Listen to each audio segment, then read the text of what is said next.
Industry officials say that a new EPA proposal to regulate carbon monoxide emissions in power plants would place crippling restrictions on coal plants all over the country. It would force businesses to move overseas. That would cost thousands of jobs. In West Virginia, the second largest coal-producing state in the country, Republican Congresswoman and Senate candidate Shelley Moore Capito has pledged to continue fighting the administration on regulations. Even her Democratic opponent in the Senate race, Natalie Tennant, is pretty critical of the president's policies on coal. Here's an ad that she released just this week. Where do they think their electricity comes from? You and I know it's our hard-working West Virginia coal miners that power America. I've fought to protect our coal jobs right alongside Joe Manchin, and I'll stand up to leaders of both parties who threaten our way of life. I'll make sure President Obama gets the message.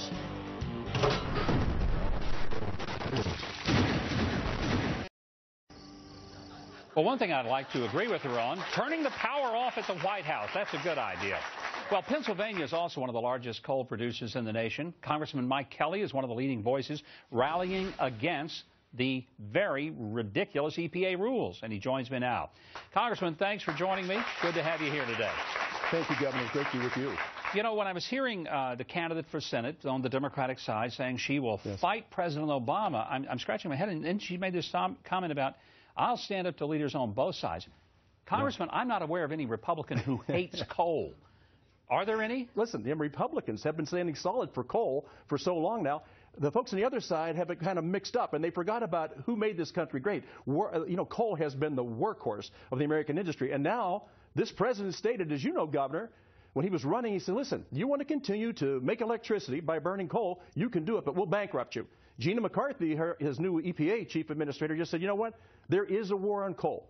Listen, there's nothing could be more true. There's a war on coal for some reason, and I said this very much before. You know, the president almost acts like he's Superman, and coal is kryptonite. You know, I thought, Mr. President, this is coal. This is what's made America great. We have thousands and thousands of people who every day go and bring this precious product out of the earth to light our homes, to cool our homes, to run our factories, to make us competitive in the world. Why? Why now? Why are you doing this? And the answer only is he doesn't really know who we are. In fact, you know, Governor, we invited him, gave him an invitation to come to the coal nation. I said, you know, Mr. President, why don't you come and walk with me? Why don't you talk with me? Why don't you go down, get off the back nine, and get into the mine? I want you to see what these people do.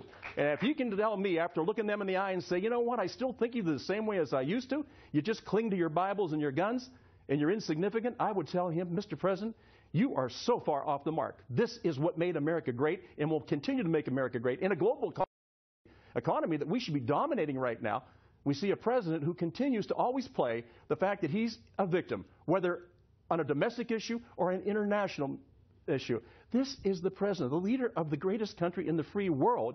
Stop being the victim and start being the advocate for America. You know, Congressman, I don't understand the president's just strident opposition to the use of coal. It's mined cleaner. It's used cleaner.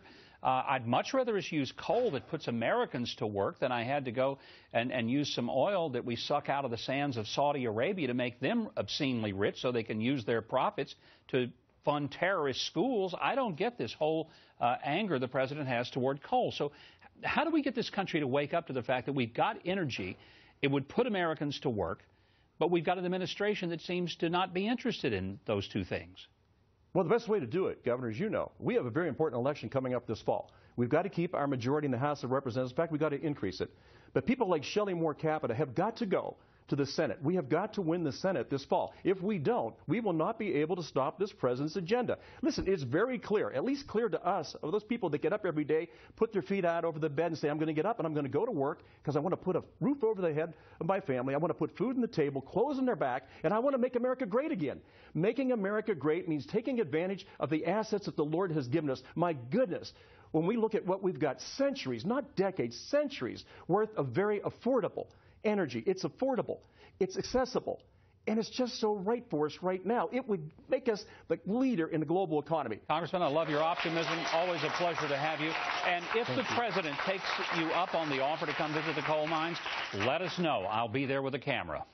Well, we're going to get him here. We're going to have him take his golf cap off and put on a hard hat. Thanks. Nice being with you, Governor. Thank you. Congressman Mike Kelly of Pennsylvania.